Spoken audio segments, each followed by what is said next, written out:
Welcome to my new blog. তো বন্ধুরা, আজকে আবার একটা ব্লগ নিয়ে চলে এলাম। তো আজকে যাচ্ছি ভাই আলাদা জায়গায়, একদমই আলাদা জায়গা। তোমরা হয়তো কেউ দেখেছো কি দেখুনি, যেহেতু ভাই তোমরা যে মুড়িগুলো খাও, তো মুড়িগুলো যে কোথায় ভাজে তোমরা হয়তো কেউ জানো না। তো আজকে আমি সেটাই দেখাতে চলেছি। তো আমি যাচ্ছি এখন, দেখতে পাচ্ছ ফাইনালি। কি বলবো বন্ধুরা, চারিদিকের ভিউ আর সেই গরম, চারিদিকে শুধু গরম আর সূর্য দেখছো ভাই কিভাবে পড়ছে। কি বলবো, তো এখন যাচ্ছি আমরা মিল ঘরে। তো দেখা যাক কতক্ষণ লাগে যেতে। প্রায় আধ ঘন্টা ধরে যাচ্ছি ভাই, আর এখনও যেতে পারছি না। কি বলবো ভাই, এত গরম পড়ছে, গরমে ভাই ভালো করে যাওয়াই যাচ্ছে না, বাড়ি থেকে বের হয়ে যাচ্ছে না। তো আমি এখন যাচ্ছি, দেখা যাক তোমাদেরকে ভিডিওটা দেখাতে পারবো কি পারবো না, যেহেতু ভাই ওগুলো তো রুলস নেই ভিডিও বানার। তো দেখা যাক আমি যেতে পারছি কত দূর, তোমাদেরকে ভিডিও ওখানে গিয়ে শুরু করা হবে। তো গাইস দেখতে পাচ্ছ, মানে এখানে সব কিছু করা হয়, আর এখানে মুড়ি ঢালা হয়, আর এখান থেকে চালা হয়। আর এতে দেখো মুড়ির বস্তা, আর দেখো আরো কত কিছু আছে। এই দেখো কোথায় বাজে, দেখো এখানে কত মুড়ির বস্তা রেখেছে। আর এইখানে মানে মুড়িগুলোকে চালে, দেখো এখান থেকে চালে, দেখো এখান থেকে চালে।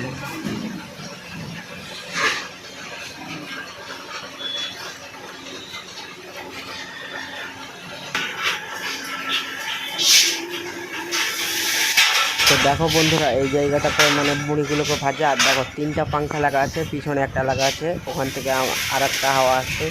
দেখো এইখান থেকে এত ভাই কত বড় বড় পাংখা লাগা আছে, তারপরে ওরা থাকতে পারছে। আমরা কিভাবে থাকবো একবার তোমরাই দেখেই নাও। দেখো কিভাবে এখানে মুড়ি ভাজছে, একটা সাইডে আছে আর এখানে একটা, মানে একটা ঘরের ভিতরে দুটো মিল, আর এগুলো তার যন্ত্রপাতি। ও বন্ধুরা, তোমাদের কি বলবো, ওই জায়গা এখানে ভাই থাকাই যাচ্ছে না ভাই, এত ভাই গরম ভাই। কি বলবো, মানে ওই জায়গা এখানে ভাই সব সময় ভাই আগুন জ্বলছে, তো সেই জন্য ওই জায়গাটাতে থাকা যাচ্ছে না। মানে কি বলবো ভাই, ওরা তো ভাই তিনটা একজনকে ফ্যান লাগছে ভাই, তিনটা সে বড় বড় ভাই ফ্যান, এসির করতে বেশি হাওয়া দিচ্ছে, ওই তারপরে ওরা থাকতে পারছে। কি বলবো, যে গরম পড়ছে না, ভাবছিলাম তোমাদেরকে ভাই ভিডিওটা দেখাবো ভাই, কিন্তু আমি তো নিজে থাকতে পারছিলাম না ভাই। তো কী বলবো ভাই, তাও ভাই একাড্ডু ভাই ভিডিও বানিয়েছি, তোমরা এই ভিডিওটা একাড্ডু দেখে নিবে। তো তোমরা যে ওই জায়গাটাতে ভাই দুটা মিল আছে ভাই, তো কী বলবো ভাই, ছোটো জায়গায় ভাই দুটা মিল। তো ভাই ওই জন্যই ভাই বলে কি ভাই কোনো কাজকে ভাই ছোট বলতে নাই ভাই, যেহেতু ভাই দেখতেই পাচ্ছ ওরা ভাই কত গরমে ভাই কাজ করে। তো তোমরা হয়তো না দেখলে হয়তো কেউ বুঝতে পারবে না, কিন্তু আমি যা ঢুকে ভাই বুঝতে পারলাম, আমি যা বুঝতে পারছি ভাই, যে গরম ভাই। দেখো ভাই আমি এখন এই বাগানটাতে ভাই বসে আছি, এত গরম লেগেছে ভাই, কি বলো ঘেমে, মানে ব্যাগটা রাখতে যা দেরি হয়েছে ভাই, একবারই ঘেমে সব হয়ে গেছি, সব ঘেমে গেছি ভাই। সেই জন্য আমি তাড়াতাড়ি করে এখানে এসে বসে আছি। একবারই আমাকে নাম্বারটা দিয়ে এসছি কি আমাকে একবারই দিয়ে ফোন লাগাবা। আমি যার এটা মানে মেলটা যার, তাকে আমি নাম্বারটা দিলাম যে আমাকে একবারই ফোন করবা। মানে কি বলবো ভাই, ওই জায়গায় এখানে দাঁড়াই যাচ্ছে না, এত গরম গরম ভাই। আর এখন আল্লাহর কাছে ভাই কি যে কী হবে তার ঠিক নেই। তো ভাই এখন দেখি কতটি কী হলো ওখানে একবার গিয়ে। তো বন্ধুরা দেখতেই পাচ্ছ, মানে এগুলো ছোলা হয়েছে, আর 5 টাকা কেজি নিয়েছে ছোলা ভাজানি। দেখো তোমাদের কিরকম ভালো হয়েছে না খারাপ হয়েছে। আর বাড়ি যাওয়া যাচ্ছে না, দেখো ভাই কি রোদ পড়ছে, দেখো একবার আকাশটা মেঘলা মেঘলা হয়ে আছে, তাও রোদ পড়ছে ব্যাপক।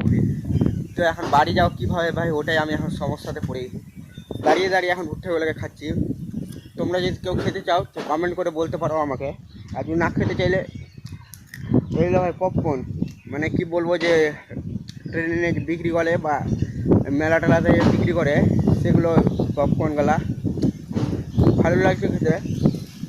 তোমরা চাইলে ওখানে পপকর্নও করতে পারো,